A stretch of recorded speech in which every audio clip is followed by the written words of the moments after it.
राष्ट्रवादी काँग्रेसचे नेते बजरंग सोनावणे यांनी भाजपच्या पंकजा मुंडे यांचा पराभव केला।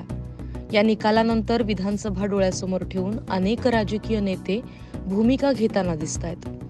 यातच माजी मंत्री जयदत्त क्षीरसागर तुतारी हाती घेणार असल्याची चर्चा रंगली आहे। जयदत्त क्षीरसागर बीडमध्ये रविवारी सकाळी 11 वाजता मेळावा घेणार आहेत। खासदार बजरंग सोनावणे यांनी क्षीरसागरांच्या पुण्यातील घरी जाऊन भेट घेत सत्कार केलाय।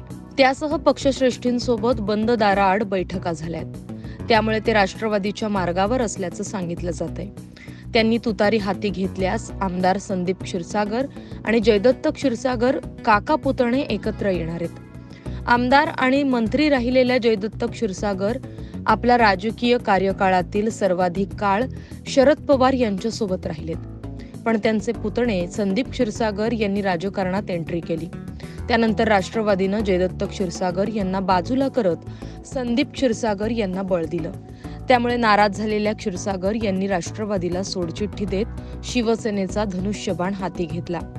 उद्धव ठाकरेंनी क्षीरसागर यांना मंत्रिपदही दिलं, पण 2019च्या विधानसभा निवडणुकीत संदीप क्षीरसागर यांनी त्यांचा पराभव केला।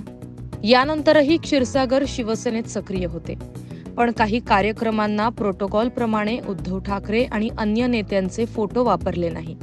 मात्र देवेंद्र फडणवीस यांच्यासोबत त्यांची जवळीकता वाढली, त्यामुळे शिवसेनेतून त्यांची हकालपट्टी करण्यात आली। 2 वर्ष झाले जयदत्त क्षीरसागर कोणत्याही राजकीय पक्षात सक्रिय नव्हते। आता लोकसभा निवडणुकीत राज्यात आणि बीडमध्ये महाविकास आघाडीला दणदणीत यश मिळाले। त्यामुळे क्षीरसागर पुन्हा शरद पवारांच्या पक्षाशी जवळीकता साधतायत।